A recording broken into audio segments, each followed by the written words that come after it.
Salut à tous. Bon, je viens de me rendre sur le site le plus loin. Hier, on m'a averti que il avait grêlé. Des grêlons comme ça, sans trop de vent. Bon, résultat, vous le voyez par terre, il y a du grain. Il y a du grain de tomber. Bon, je m'attendais à pire, hein. Parler de 50%. Bon, je pense pas qu'on y est quand même. Mais là, cette année,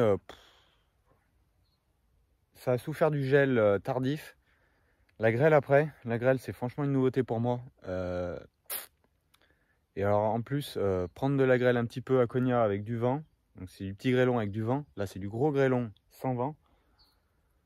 Bon, il y a du blé qui ressemble encore à du blé. Hein. Il y a encore du grain de pendu, hein. Mais il y a du grain de tombé. Hein.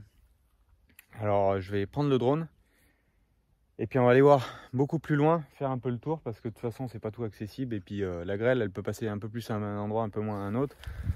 La grande parcelle de maïs, si on va tout au bout de ce côté-là, par le chemin d'accès, il y a peu de mal. Plus on vient là, plus les feuilles sont lacérées. Bon, il n'y a pas, je pense pas en maïs que ça impute trop le rendement. On verra. Bon, le blé, suffirait que ça ait pu attendre 15 jours et ça aurait fait pas de mal, ça aurait été ramassé. Mais là, bon, de toute façon, c'est comme ça. Après, on va aller voir aussi le tournesol avec le drone. Allez, c'est parti.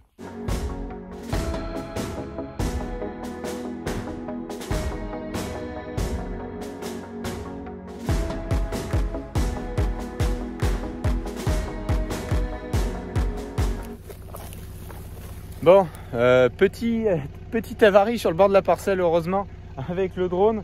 Bon, il s'est posé, on arrive à le retrouver sans problème. C'est que, comme je vous expliquerai demain dans la vidéo un peu plus longue, ce que j'ai fait, c'est que j'ai fait le tour de la parcelle. Et quand on est vraiment très loin, parce que là j'étais à 800 mètres du drone, quand on est vraiment très loin, et ben s'il touche à peine un épi, boum, il s'arrête sur place. Mon chance c'était dans le coin là, et il a la bande enherbée pour accéder. Donc j'ai réussi à le retrouver avec le point GPS. Je l'ai pris pour aller voir dans les coins inaccessibles, comme de ce côté-là. De ce côté, je peux y aller, mais de l'autre côté, je ne pouvais pas y aller. Voilà, en gros, il y a du grain par terre. Moi, j'estime que c'est une densité de semis à peu près 200 kg. 200 kg de grain, s'il y a 70 quintaux, par exemple, ici dans la parcelle, c'est moindre mal. Mais franchement, j'ai eu peur. Hein. J'ai eu peur parce que vu la taille des grêlons, mais alors par contre c'est un pot d'eau. Vous verrez dans la vidéo de demain, un petit peu plus loin là, il y a de l'eau en surface. Vous verrez aussi sur les tournesols comment ça a marqué un petit peu. Chance, ça a fait sauter sur des endroits des fleurs qui sont fécondées. Donc ça doit être bon. Il y en a quelques impacts de grêle à l'intérieur où là ça risque de limiter quelques fécondations et un peu de perte de grain. Sur les maïs, je vais aller vous faire une image ou deux pour clôturer cette vidéo et vous verrez mieux demain. Et ce que je vous dis demain, l'orage est vraiment passé là à partir vraiment du bout de la parcelle jusque sur 1 km là, là où il y a des maïs qui sont vraiment hachés sans feuilles. Mais vu la taille des grêlons, je vous dis c'est des balles de ping-pong. Donc voilà. Allez, je vais vous faire voir le maïs.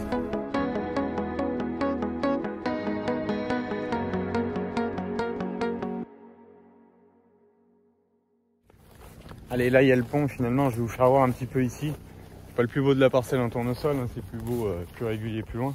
Mais c'est histoire de vous faire voir. Vous voyez un peu les impacts. Donc s'il y avait vraiment des beaux grêlons, vous voyez une fleur comme ici, là, on voit rien. On en voit, voilà, ici. Voilà, ça a fait sauter, là un petit peu. Mais ça c'est du grain qui est fécondé derrière, comme ici. Donc voilà, ce qui reste, voilà, ce qui peut être plus problématique, c'est ce que vous voyez là, les taches marron. De toute façon, c'est comme ça. Bon, mais ça aurait pu être bien plus grave. Ça a fait tomber quelques feuilles. Vous voyez, on voit des petites feuilles qui sont tombées. Mais ça aurait pu être bien plus grave. C'est toujours de trop. Bon, naturellement, le maïs, je vais pas pouvoir rentrer bien dans la parcelle. Mais le bord est suffisamment, les raies de bordure sont suffisamment visuelles pour ça. Vous voyez, les feuilles ont été déshabillées, lacérées un peu dans la longueur. Alors là, on est dans la partie qui a été la plus touchée de la parcelle. Si on va beaucoup plus loin, il y a beaucoup moins de dégâts. Bon, on voit qu'il était en fleurs, fleurs mâles, fleurs femelles, tout est sorti.